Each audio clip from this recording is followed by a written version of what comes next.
কত টাকা আয় হয়েছে এটা এই প্রশ্নের উত্তর আমরা এর আগেও এই প্রশ্ন আমরা পেয়েছি আপনাদের কাছ থেকে। উত্তরটা একই উত্তর, যে আমরা ইনস্ট্যান্টলি এটা বলতে পারি না, যেহেতু বাংলাদেশে ই টিকেটিং সিস্টেম নাই।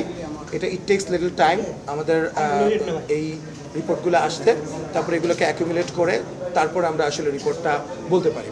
সো এবার দেখবেন যে আমাদের মাল্টিপ্লেক্সগুলোর সঙ্গে একটা আলোচনার মাধ্যমে আমরা একটা ন্যায্যতার জায়গায় এসেছি, এবং আমার মনে হয় যে অনেক প্রডিউসারই ইন্টারেস্টেড হবে সিনেমা বানাতে।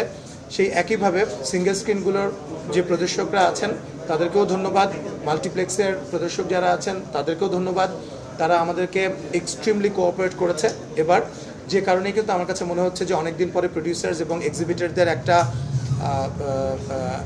একটা জায়গায় একটা পয়েন্টে আমরা এসে আজকে সিনেমা রিলিজ করতে পেরেছি, যেটা সুফল কিন্তু শুধু যে প্রডিউসাররা পাবে তা না, সেটা প্রদর্শকরা পাবে। কারণ একই সঙ্গে যখন এটা দুই পক্ষই লাভবান হয় তখনই তো আসলে একটা বিজনেস মডেল তৈরি হয় এবং নতুন নতুন সিনেমা আসার পরিবেশটা তৈরি হয়।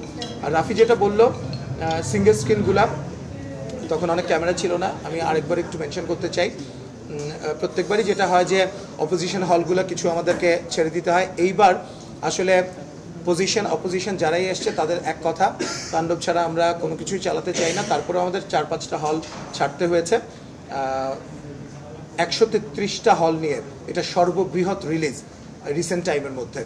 আপনারাও জানেন, আপনাদের কাছেও ইনফরমেশন আছে, প্রায় 140টা হলের মধ্যে 133টাই আমরা। এবং প্রত্যেকটা জায়গায় আমি এক্সাম্পল দিই, গাজীপুরে 4টা স্টেশনেই তাণ্ডব চলছে। খুলনাতে সবচেয়ে বড় 2টা স্টেশন, আপনার শঙ্খ লিবার্টি, সেখানে চলছে। আপনার বগুড়াতে বগুড়ার মধুবনে যদি চলে তাহলে কিন্তু সোনিয়াতে চলে না, এখন তাণ্ডব মধুবনে চলছে, সোনিয়াতে চলছে। আপনি এবং অন্যান্য জায়গায় যেখানে অপোজিশন নেই সেগুলোতে তো অফকোর্স কোনো একটাও বাদ নেই।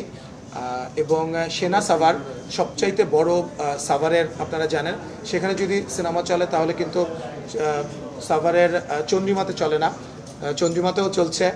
এবং আপনারা জেনে অবাক হবেন যে গতকালকে কোরবানি ঈদের প্রথম শো ছিল সকাল 9:30টায়, সেটাও হাউসফুল ছিল। তো এটা একটা ট্রিমেন্ডাস রেসপন্স এবার আমার কাছে মনে হয় যে গত কয়েক মাস ধরে যে আমাদের পরিশ্রম সবার, সেটা সার্থক হতে যাচ্ছে আর কি।